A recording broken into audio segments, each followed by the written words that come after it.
Okay, so how come it's so much better, working with, a direct contact with the bank than just, logging in and just applying for a business credit card? How come it's so much better working with somebody that's already connected to the bank? Yeah, so generally like a business relationship banker or some sort of even like a branch manager or a business services specialist if you're working with like US Bank, whatever their term is, usually you want to work with a banker that works with high net worth business owners. So Hmm. a lot of these bankers work with business owners traditionally doing 1 to 5 in stated income. Okay. So that doesn't mean you need to be doing, a revenue of 1 million to work with them. It means stated income. So Hmm. that's what you reasonably expect to. Okay. So for certain lending products like business credit cards, the banks don't verify that. For like an SBA loan, you need to see tax returns. So don't do that kind of stuff with taxes with SBA loans. For Yeah. business credit cards, you can.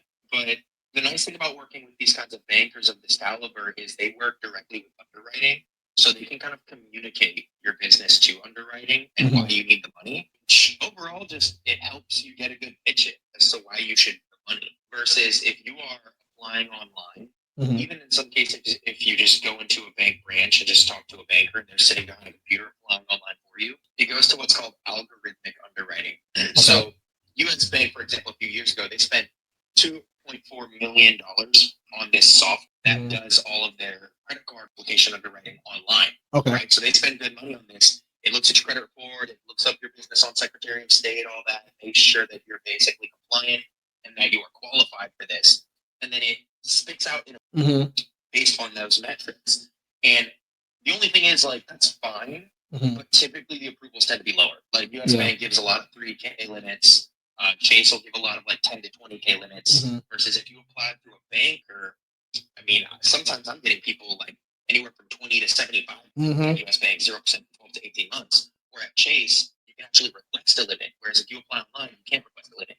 You request a limit through what's called a DocuSign application through a Hmm. high level business relationship banker. And usually we request like 50 to 75,000. Okay. And that goes to underwriting. They speak to underwriting, and that often gets approved as long as the client has good credit. Okay. So once someone, they fix their personal credit, you know, you help them get approved for, for 100K, right? For a couple different banks from Citibank, US Bank, and Chase. I should say that they get 100K.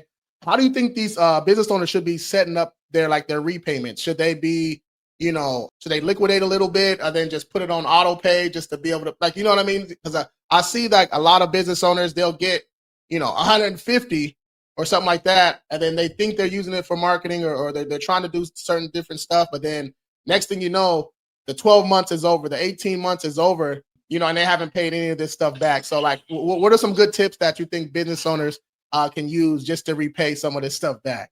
Yeah, I'm gonna drop some sauce now on this actually, because this is some cool stuff. So a lot of the times when I'm working with someone for the first time, they're new business, cool. They want the 0% cards because everyone's the 0% cards, and I go get them like okay in 0% cards. Hmm. And a lot of the time, these newer business owners, they're hopeful and they go start their B&B business. Hmm. Airbnb is a little slow. Business is hard. Yeah. Business is just a hard thing. It takes a little while to really figure out a system that's highly systemized and works. So it's very understandable for businesses can be risky. Hmm. And I get them like you said, 50K at Chase, 20K at US Bank, 30K at Amex. Hmm. Just a nice round K at 0%, 12 to 18 months. 12 months go by, they come back to me. I need to refinance, and they're like, I want more 0% cards. Yeah. I want to liquidate those and then pay off the first 0% cards. Okay. That is one strategy. That is actually not my favorite strategy, believe it or not, although it does work. So maybe I'll take them to Truist, Hmm. PNC, Bank of America. We'll kind of rack up as much as we can with the banks that give lower limits on the 0% cards. Uh-huh. We'll convert those to cash. We'll pay off the first 0% cards. And Okay. then we've successfully done a basically like a refinance, right? Yeah. We consolidated the debt and balanced it to a new 0% for 12 to 18 months. Okay.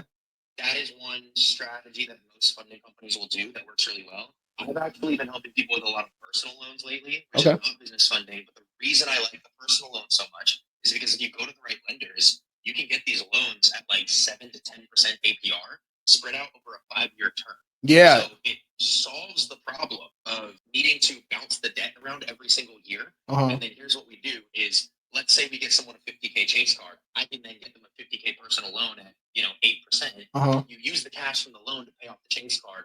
Boom, done. and then you actually apply for a new Chase card, even if it's on a sole pro LLC. But some banks like Chase, Amex, Bank of America will let you do what's called a credit. You got 50K just paid off, no more 0%.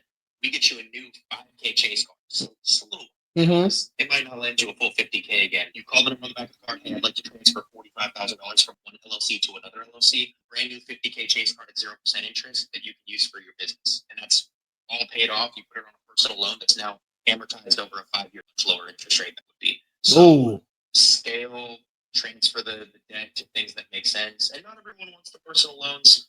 I like them personally because then people don't have to keep playing the round robin game with cards. Exactly. But yeah, I love knocking out people's 50K Chase cards a year later. Yeah. And just watching them transfer the credit limit, and they have 50K more than they could use to pay off the rest of their debt. Exactly. So Let's there's go. so many ways. You just need to know the hacks, you know. Not even the hacks. You just need to know the lenders. Right? Exactly. Yeah. Yes, you need to know the lenders, or then someone said it in the chat too. Just kind of have a plan, and that's why you guys, I personally went through Xavier. I had another business partner that went through Xavier.